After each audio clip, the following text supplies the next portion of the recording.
Instagram. Why does this always happen with Instagram? Or is it going to come up? Okay, so it did come up. Cool.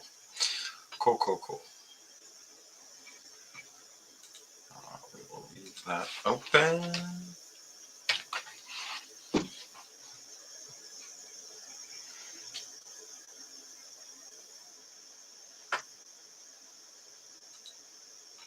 All right, we are back again. 7 o'clock every day, talking more about DSCR loans. Roger, what is going on? Yeah, I was gonna come on to talk about bank statement loans a little bit today. But over this Christmas break, I really want to catch up on some of the things that I have been working on and get some new projects started.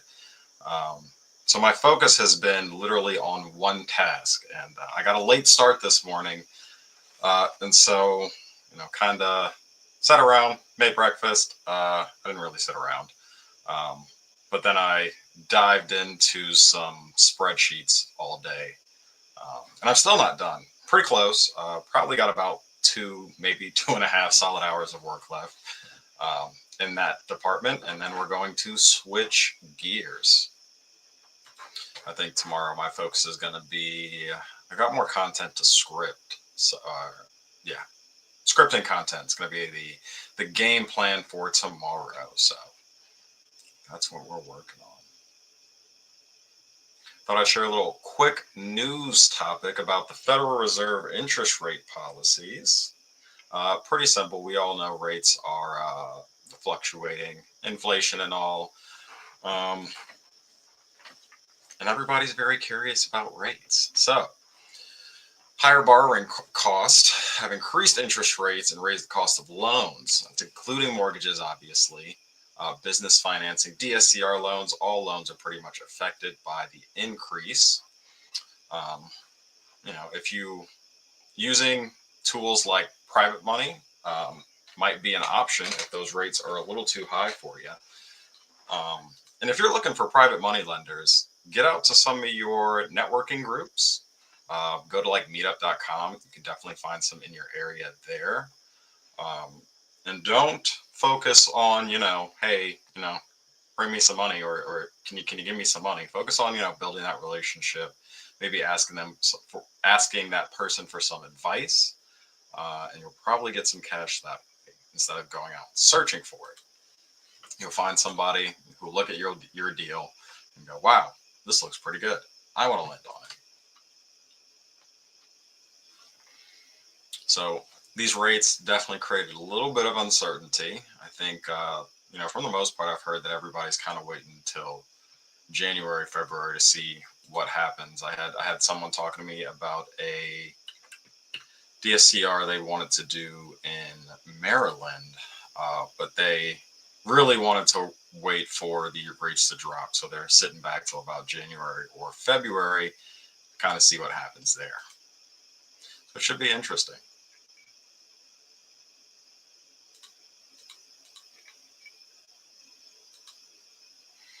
All right. Now I'm thinking of, I feel like these are going to become more of a vlog style because we don't have a lot of viewers right now. Roger, appreciate you showing up. I'm sure some people pop in on Facebook and whatnot. But the biggest thing is building that consistency, showing up every day, and making small improvements. Got to get 1% better every day. That is always the goal. And, years from now, I will look back on these moments and go, holy shit, I sucked, but I still showed up. So, without further ado, let's talk about some loans, hey? Let's try out some, I was trying to configure StreamYard a little bit more, make it a little more engaging, right? So, what is a DSCR loan? DSCR, ooh, I should do one for that too. DSCR stands for Debt Service Coverage Ratio.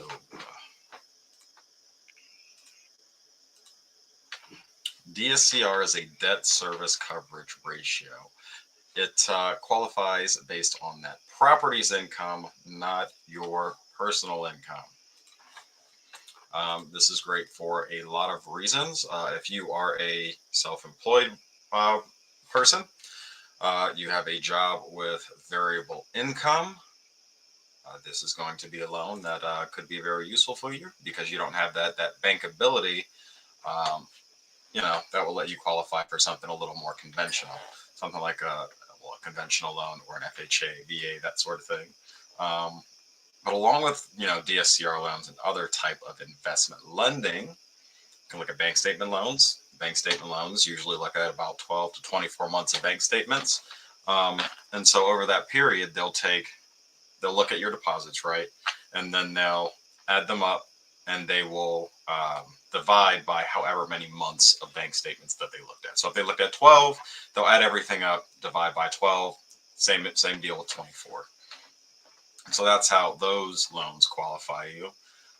Another thing I realized today, digging through a lot of my lender's guidelines, was that asset qualification seems to be pretty popular. And as the name suggests, you can qualify based on your assets. And now these are options that are actually on DSCR loans. So I was actually a little bit surprised about that, because that's just something I hadn't noticed. I thought, asset qualifier is its own type of loan, but you can also use your assets to qualify for a DSCR, which is pretty cool.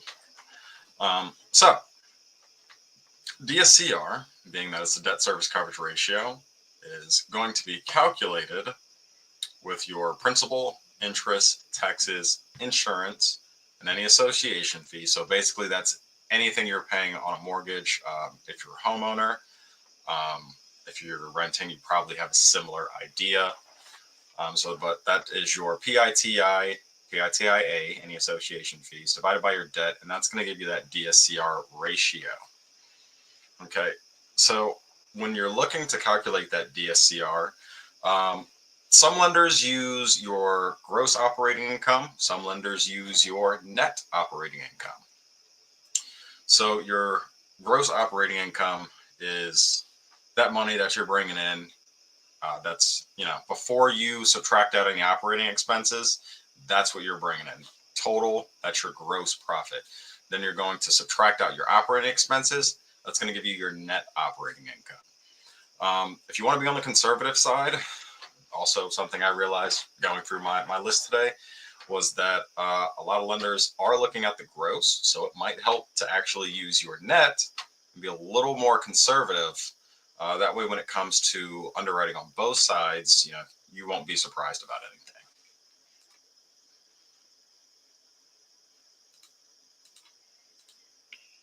So to calculate that DSCR ratio, you're going to take the property income divided by those debt payments, right? So as you can see from this little example here, you have $2,000 in income, and you divide that by your debt payments of $1,800. That's going to give you a ratio of 1.1. Okay, and so when you're looking to qualify with one of these loans, lenders are really looking to see that the property is able to cash flow. That means it's going to cover those debt payments, and it's going to be less riskier because you have strong cash flow, and you're not going to have to cover as much if you have maybe a dip in vacancy or some extra expenses, some unexpected expenses for that matter. And so that's always something to be aware of. Now, you can go the opposite way. You can have a negative DSCR ratio. You can also have a no ratio, but typically those are going to be a little bit costlier. And I say costlier in terms of like your rate. Those loans are going to be a little bit riskier, obviously, because you have a negative cash flow situation. So make sure you are packing an exit strategy or two. Good thing about these, no W-2s, no tax returns, not digging into your personal income.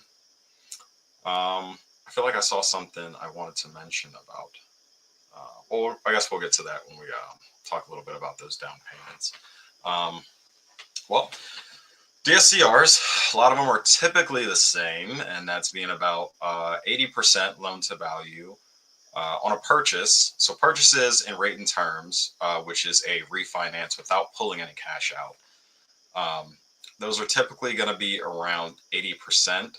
And most of the time, with most of the lenders I've been looking at, any cash out refi is going to be at about 75%.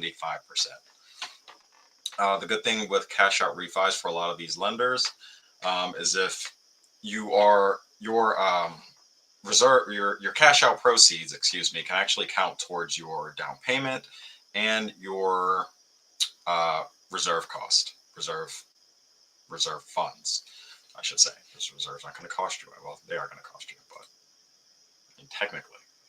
Um, so yeah. All right. Let's look at some. There's no cap on the amount of DSCR loans you can have. So when it comes to like conventional financing, you're typically looking at about 10 loans before you cannot get any more because you are just seen as too risky. So with DSCR loans, the good thing is they don't have a cap on them. Okay, now some lenders specifically will cap the amount of loans that you can have with them, but there is no hard cap on the total amount of DSCR loans you can have. So if you want to have 20 loans at 20 different lenders, you can totally do it. You can't do that in the conventional space though. And then there are lots of ways that you can actually qualify for these loans. Some do use P&Ls, so that's profit and loss. Typically, we're going to be more on the business side, so using your business assets and returns. And then, I talked a little bit about, I've seen a lot of asset qualifications, which usually, I think the requirements on those were about like 30 days seasoning on your assets. So that's definitely something to watch out for. So plenty of ways to qualify for one of these loans. If you have decent credit, you can source a down payment, and you have some good cash flow, you're typically in great shape. All right. So let's talk about some common misconceptions. What's kind of unfortunate is that I can't, I can't see what's going on Instagram anymore. I feel like Instagram's been a little weird lately. Anywhoosies, some common misconceptions about DSCR loans. Talking about credit score, like I just was. One of the main misconceptions is that you need a high credit score. But while that does help, you absolutely don't need it to get one of these loans. It's just going to play into that risk factor. Everything in real estate is risk and reward. It's a long-term game, long-term strategies. So that's just something you got to be a little bit more prepared for. So yeah, credit score does play a factor. They're not going to dig into your personal finances, but credit score, if you can get it up before applying, you'll be in even better shape. I think that's really with any loan that you go to look at. The reason they use your credit score is because they need to know if you are a good borrower. And so since they're not digging into your financials, your FICO score is one of the best ways to see what kind of borrower you are. Let's pop over here real quick. Make sure we're not missing anybody. Cool. Although in the future, I'm going to stop paying too much attention to these other sites and just focus on StreamYard, aka YouTube, and getting people to flock over to the channel. We're going to have some content going up on there beginning of next year. I'd like to start now. I have plenty of stuff to start now. I just need to get organized. And lucky for you guys, it's a lot more than DSCR stuff. So not done with misconceptions because we only talked about one, and that's that credit score. Seasoned investors. You don't need to be a seasoned investor to get one of these loans. Although some lenders do have certain restrictions. Um, and why not? I can just go through some of these and let's see. So for instance, this lender has a restriction on first-time investors. So you'd have to have a minimum FICO of 700. Your max LTV would be 75%. You have to own your primary for 12 months or more. You'd have to meet a DSCR ratio of 1.15. And then you'd need 1 year management experience within the past 3 years. And what that means is 1 year of management experience consecutively managing, a rental property within the past 3 years. And interestingly enough, owning the primary residence thing that comes up. It hasn't come up too much, but there are lenders who are they want you to own your primary residence, or they want you to be paying rent. This is going to show them that you are responsible enough to handle your bills and handle some of the things that you have going on. Lenders do put restrictions if you do not have your own primary residence, or you are renting free. You are living for free. You're going to need to explain that. So that is just something to look out for. So let's see. Who else has some restrictions here? First-time investor, you have to have one rehabbed or constructed property sold or stabilized in the last 36 months, or 12 months experience owning income-producing real estate within the last 3 years. That one has been pretty common, the 1 year of experience within that 3 year time frame.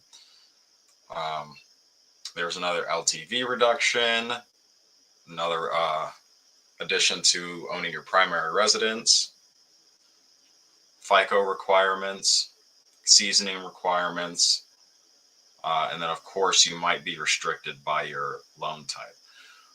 Now this isn't to scare some of you away who might be considering some of these loans, but it's just to give you make you more prepared for what you're going to be walking into if you are a first-time investor. That one's not permitted. Nothing on that one.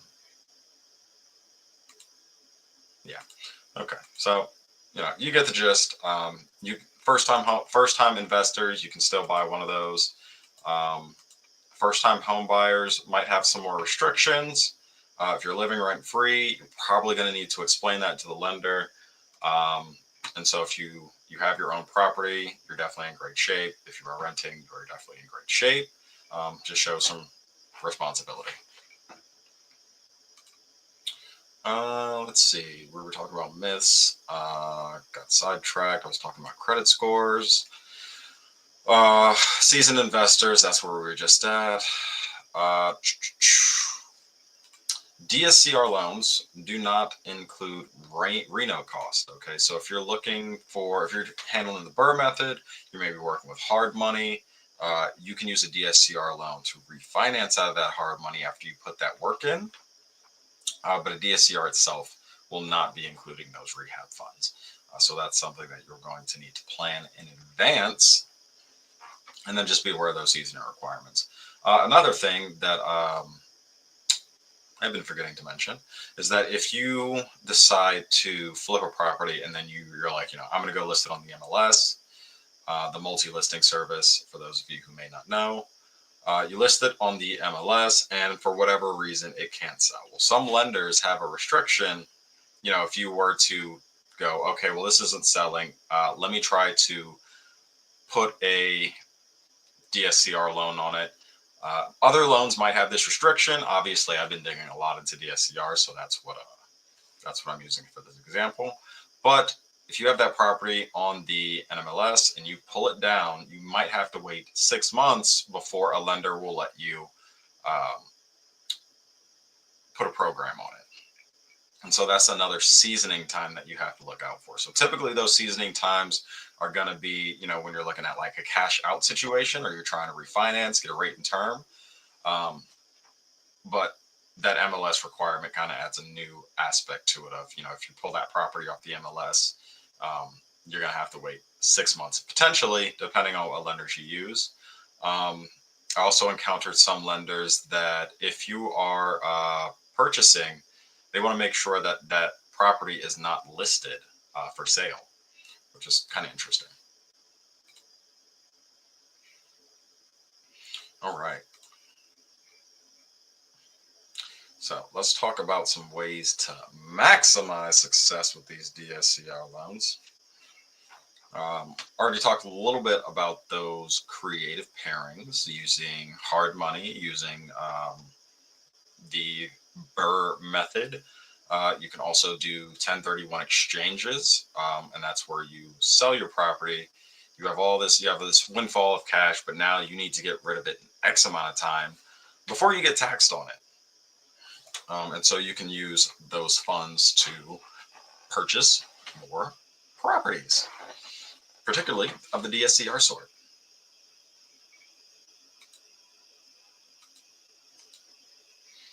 Okay, and so when you have the BRRRR method you can work with. You can use hard money. You can do blanket financing. So blanket is, as the name suggests, you're putting a large blanket over multiple properties. So some lenders, they might have a limit on the lowest amount of properties that you can put in there.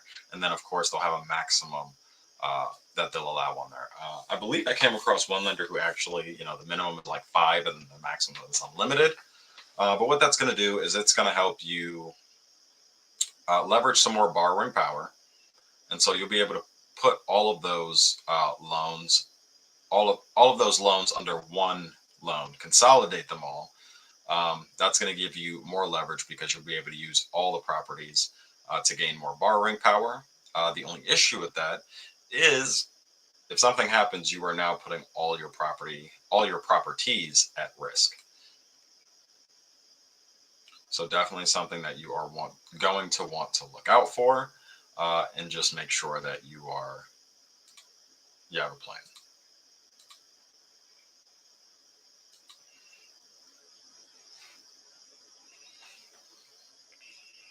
All right, so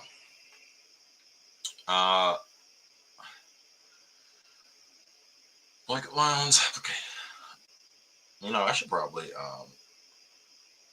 yeah. I'm gonna have to do that for next time. Is restructure that because I always forget to talk about you know the applications of DSCR loan. I'm just gonna actually applications. There's applications, and then there's going to be creative pairings.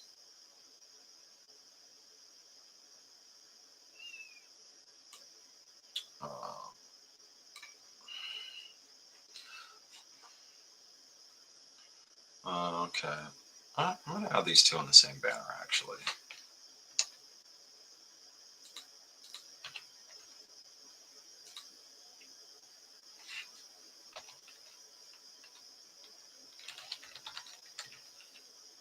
There we go. That should be a little bit better. Let's see how that looks. Oh, let's edit it up a little bit. Debt service coverage ratio. The debt service coverage ratio formula is, okay, we'll do it that way. But one of the things that I was saying that I forgot to mention was probably should get into the applications of DSCR. The fact that you can use these on various property types, single family, multifamily, residential, mixed use. So typically when you're looking at that, PUDs, condos, those are projects under development, I believe. I have to double check myself.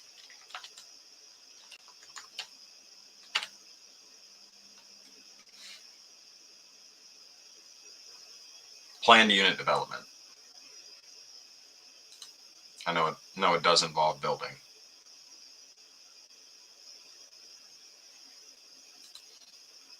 So yeah, use them for lots of properties. Single family. Single family is going to use a comparable rent schedule, like a 1004. And then as you scale up, the appraisal market rent analysis is going to change. And so a 1004 is a market rent analysis that'd be used specifically for a single family property. If you are looking into that multifamily space, you're going to be using a 1007. Pretty much the same thing as a 1004, it just has a little bit more information. And what those forms do is they're looking at the market rent analysis in the area. So they're looking at other comps in the area and they're seeing what they're renting for and comparing them to what your property could potentially rent for. And so that's how lenders are going to look at your property to help determine that DSCR ratio. Now, what is that? Okay. When it comes to purchasing a property with a DSCR loan, you can purchase a property that has not been rented out yet. And so the way to do that is you're going to be looking at, oh, dope, Marlon's going live in 30 minutes. Oh, it's even better. Anyway, sorry, I got distracted. Geez, I lost my whole train of thought. This is why my phone stays on silent and it needs to stay out of sight sometimes. Oh yes, talking about long-term strategies. So if that property is not rented out, they're going to look at that market rent analysis, and that's going to tell them what the property could potentially rent for. Okay, and if you already have that long-term rental rented out, they can also look at the lease agreements from the past 12 months. And so that's going to give them a decent estimation. Now, I believe I was looking at while going through my lenders today, I was seeing a lot of lenders that were using the higher amount. So if they're looking at your lease agreements come back with $1,200 and they look at the market rent and they see it's like 1,000, they can potentially use use the higher rent value, which is going to help improve your DSCR, obviously. But always be conservative and make sure you're running your numbers conservatively. So using that lower rate or that lower rental number might help you start in the beginning to see some ways that you might be able to raise up those rent payments to get more money in. Oh man, I'm so unstructured today.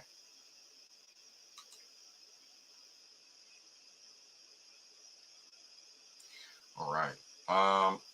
So digging in a short terms a little bit after long terms. I always recommend to underwrite the property as a long-term rental. Reason being is because if you don't, you might be facing a 5% LTV reduction when it's time to close. Short-term rentals typically a little bit riskier, along with the same problems that a lot of long-term rentals might have. Short-term rentals now have less occupancy potentially because you have seasonal times, you have off seasons, and so there's a lot more risk involved with short-term lending. And so that's why some of those 5% restrictions are going to get imposed on there. And the best way to circumvent that is to do that to underwrite it as a long-term rental. If the property is not rented out and you're looking at a short-term rental, the lender is going to be going on AirDNA and they're going to be pushing that button on there that's going to tell them occupancy rates and it's going to give them a market value. It's also going to tell them what the property is going to rent for. And so I actually just learned about the market value piece today. I didn't actually know that was on there. I thought it was just the amount that the property can rent for and the occupancy rate. And so lenders are typically looking to see about 60 to 70% occupancy. Of course, with everything, this can vary. And so that's generally what they're looking to see. And then one of the lenders I was looking at today, they wanted that market score to be at least above 60. Um, and so that's definitely something to look out for because that could factor into your loan. And so some lenders do, if you already have the property rented out, for instance, some lenders will look at that air DNA, and then some lenders will look at your leases that you already have in place, or they'll use a combination of the two. I even had one lender that I was going over with, and they were allowing, excuse me, that if you have, if you don't meet the air DNA requirements, then you can actually just do it with a market run analysis, or excuse me, not the market run analysis, but you can go off your current leases. And so that's definitely helpful there. With short-term rentals, the comps can definitely be a little bit trickier to find. So if you can bring appraisals up front, that's definitely something that you're going to want to look at.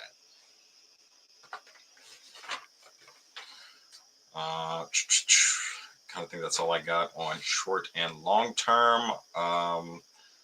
Some lenders have different guidelines on what they,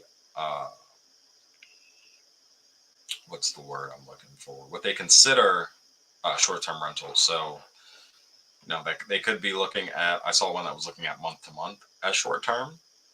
You know, even if you have month-to-month tenants and they're staying there, and they've been staying there for years. I mean,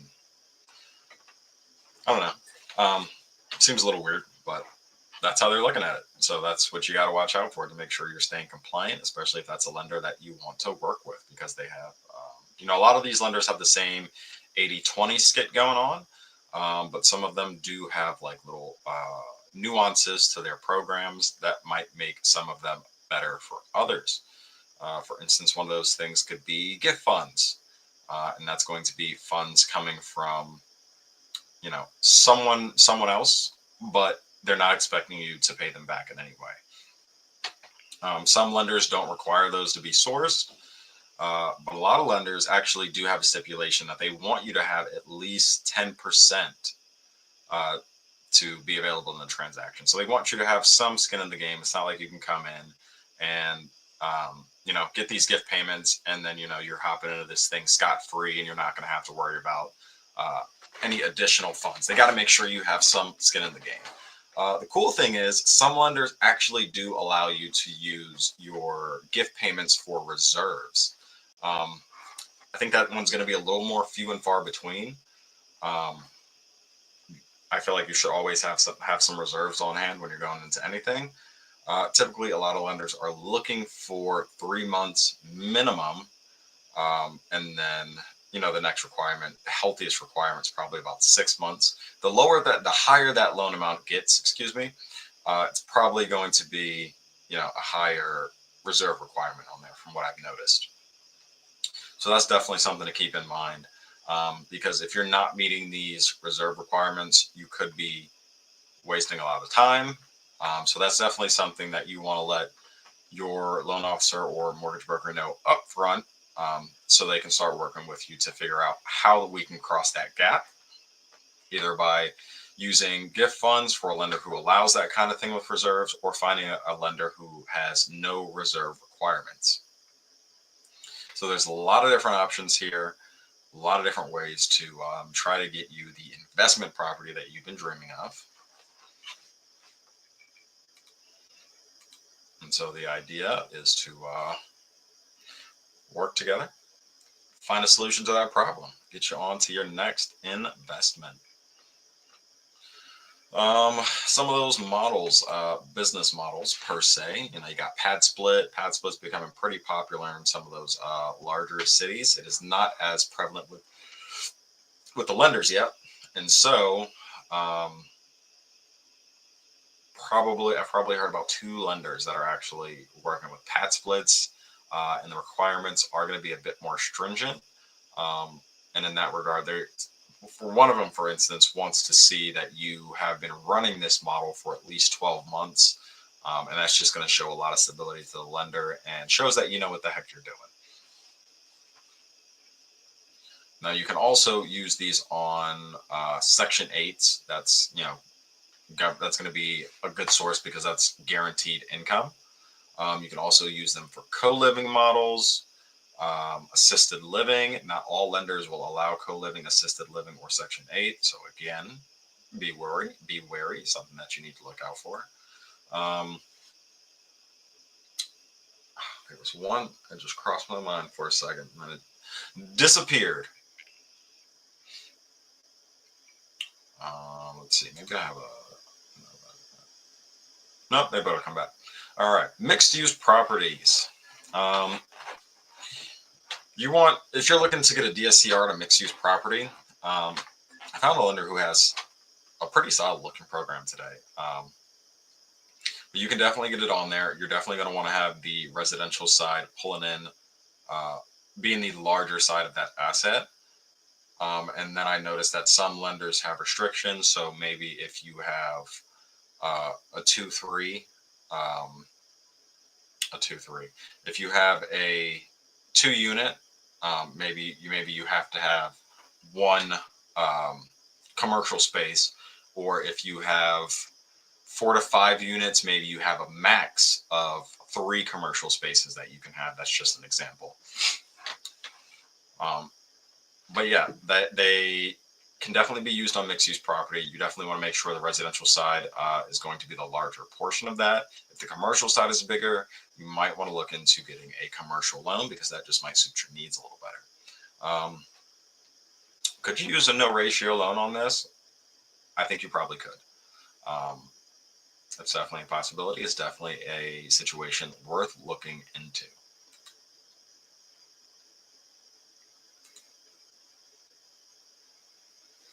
Mixed use properties. Okay, that's pretty much, yeah, I'm gonna work on restructuring this a little bit and make it flow just a little bit better.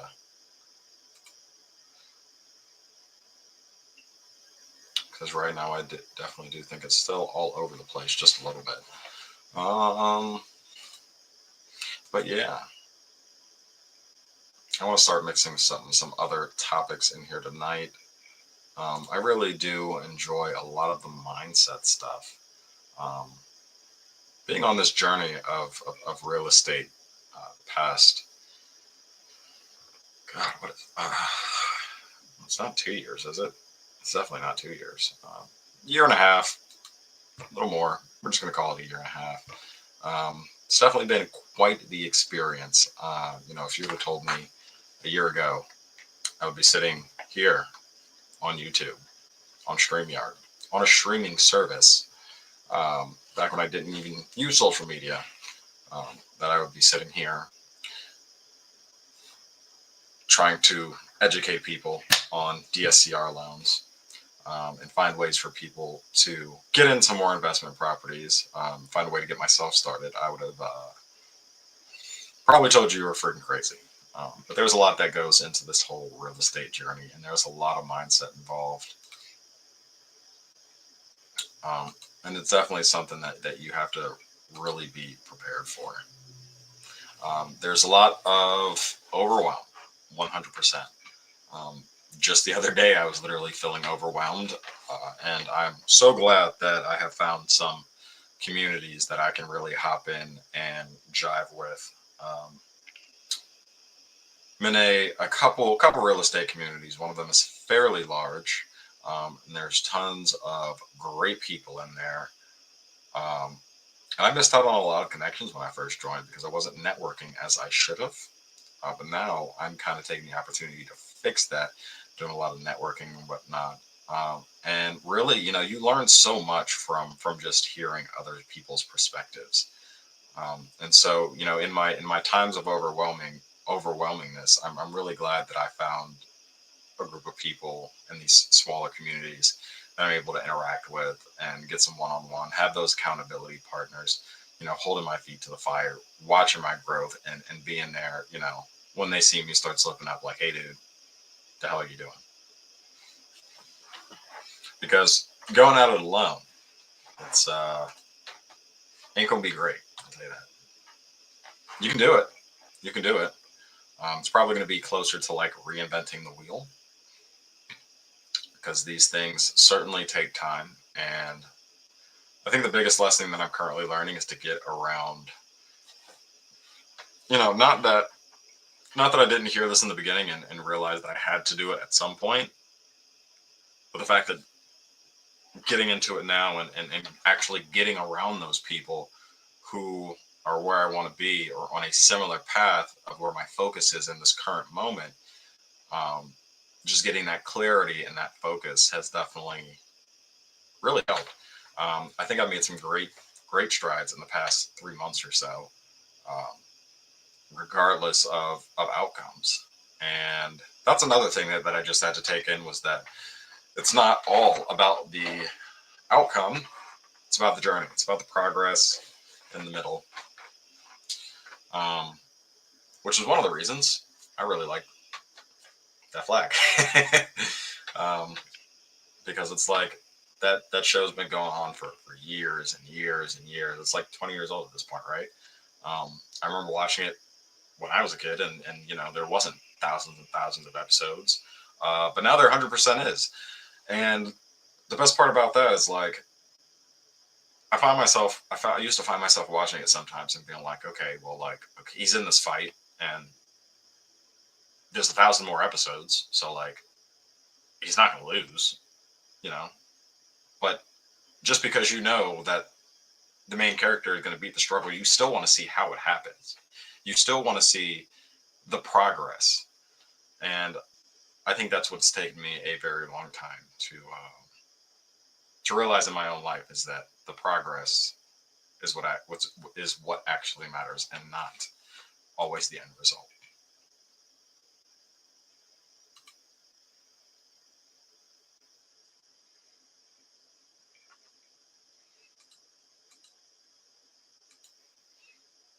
So, yeah, but in my time of overwhelmingness, my plan was to sit down over this weekend and over these next 2 weeks, because I'm off my W-2 until the day after Christmas. Hooray! Because it'll be time to go back in there. I do a shipping and receiving job currently, um, but be going back in there for the end of the month for inventory. Won't really be doing much, but nonetheless, during these next 2 weeks, I plan to get a lot of stuff done. And I thought that I had this big, overwhelming list of tasks to get done, right? And it was crazy because I had a conversation with a couple of guys, and we came up with some action items that I needed to start working on. But now it was up to me to put it into a condensed plan. And one of them gave me the advice to plug it into old Chat GPT and go, hey, give me a step-by-step plan. And so I spent a long time last night kind of going through that plan, um, fixing up a bit, making sure things are in order. And so today we're starting on the first task, and that is configuring those lenders, making sure we're all caught up on that. Because our lender list is always growing. I mean, right now we've got at least 30 of them. I'm sure we've got more in the pipeline, because I just submitted more. And then I'm reaching out to more LOs, loan officers, all the time, seeing if they can, seeing if they wouldn't mind sharing some of their resources. I think at the end of the day that, we're really all on the same team. It doesn't really matter what color you think you're wearing. At the end of the day, we're all trying to help the consumer.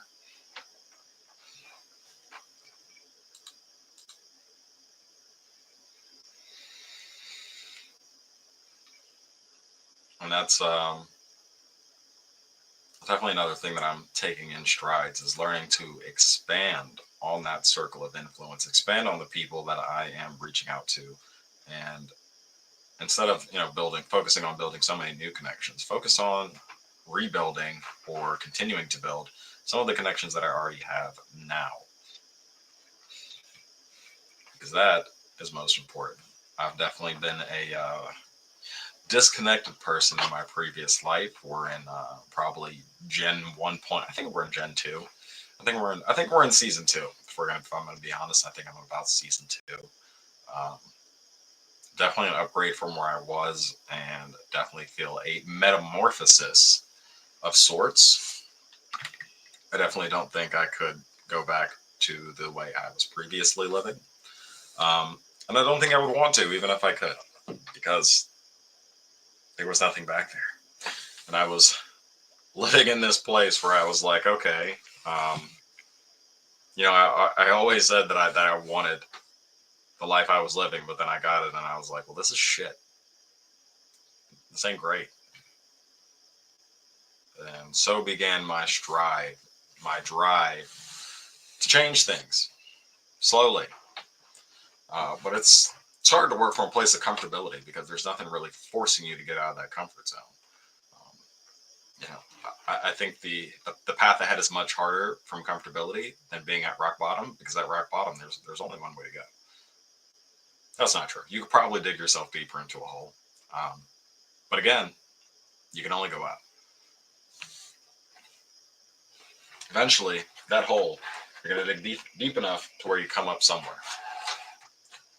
I'm dropping all my books. My books lying around. Got my John C. Maxwell, The Daily Reader. Great read. Read this almost every day. Say almost, and I actually did not read my excerpt from today. So let's see what we have here in our last 4 minutes together. So we got the voices of vision. Where does vision come from? To find the vision that is indispensable to leadership, you have to become a good listener. You must listen to several voices. The inner voice. Vision starts within. Do you know your life's mission? What stirs your heart? What do you dream about? If what you're pursuing in life doesn't come from a desire within, from the very depths of who you are and what you believe, you will not be able to accomplish it. The unhappy voice.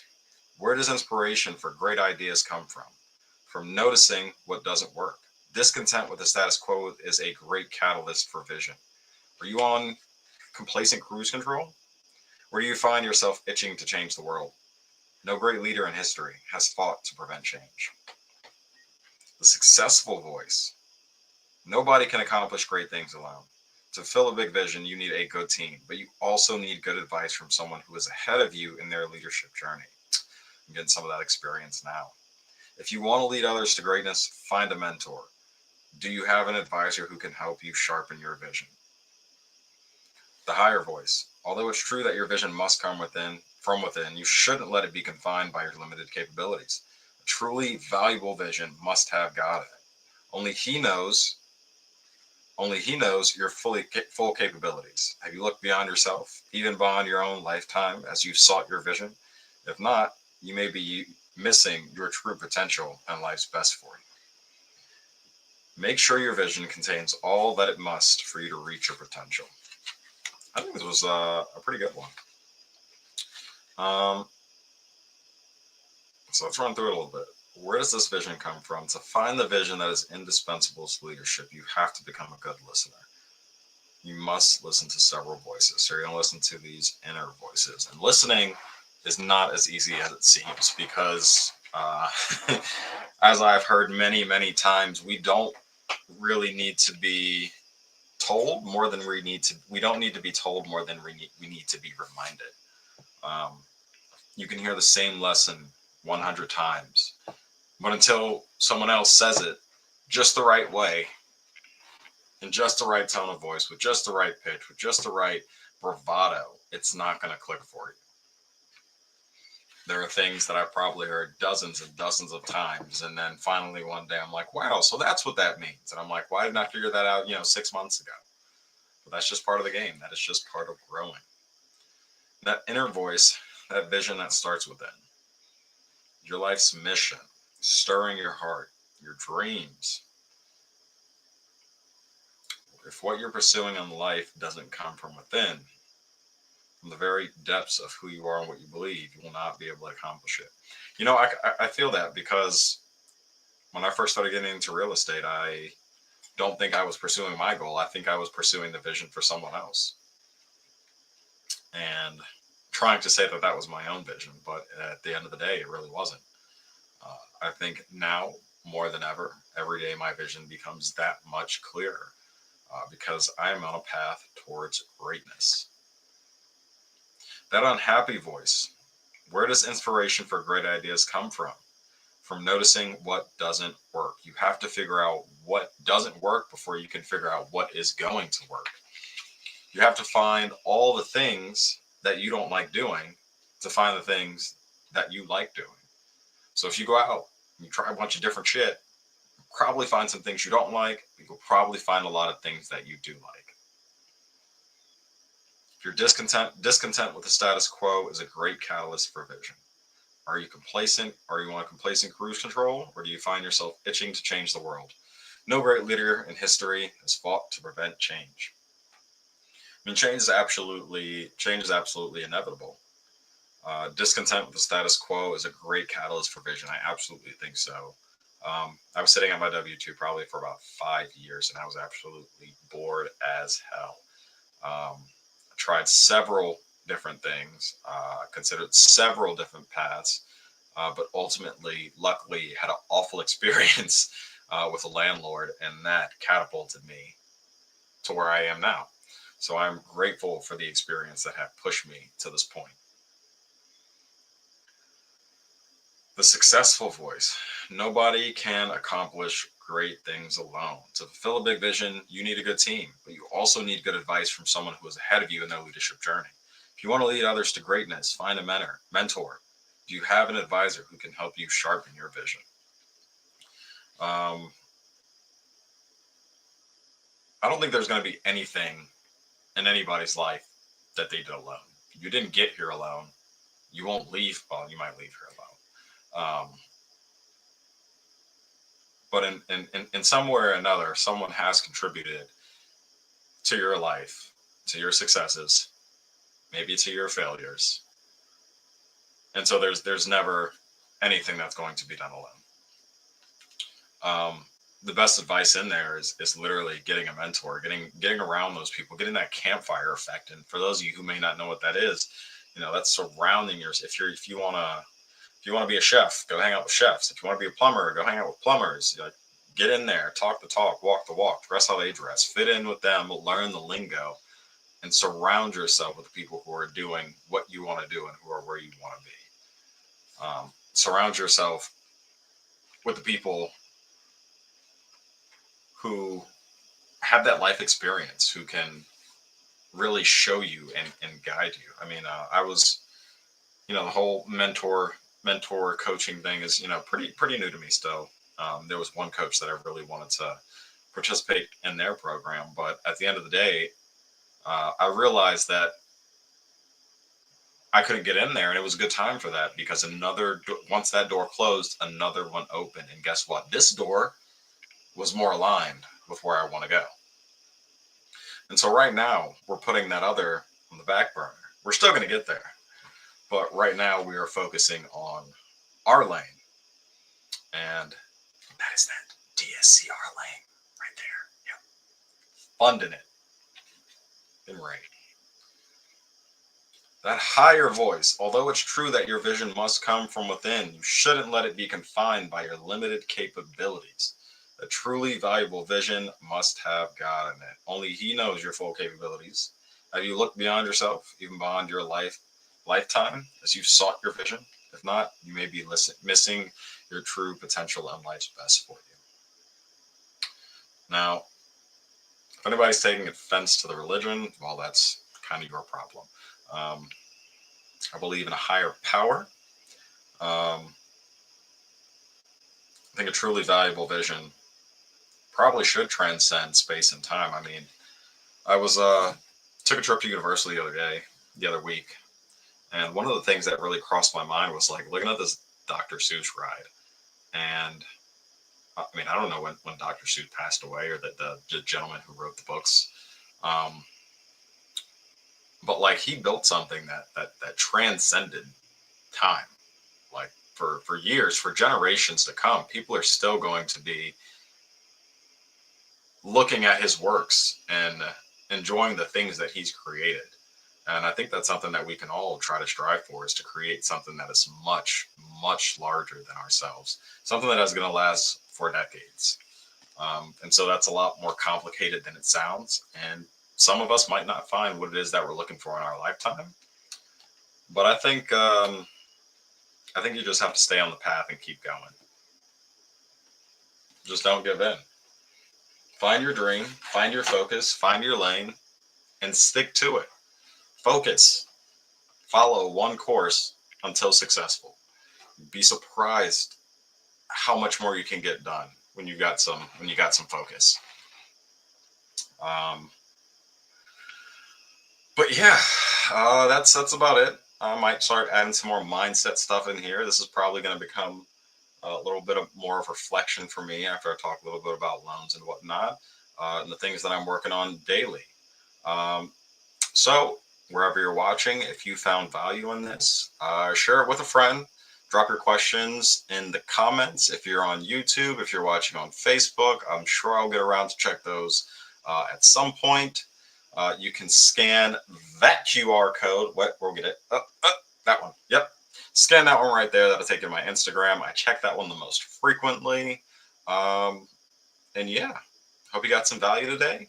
I'm going to hop over to another live stream with my mentor. And I will catch you guys and gals later. See y'all tomorrow at 7 p.m. Peace.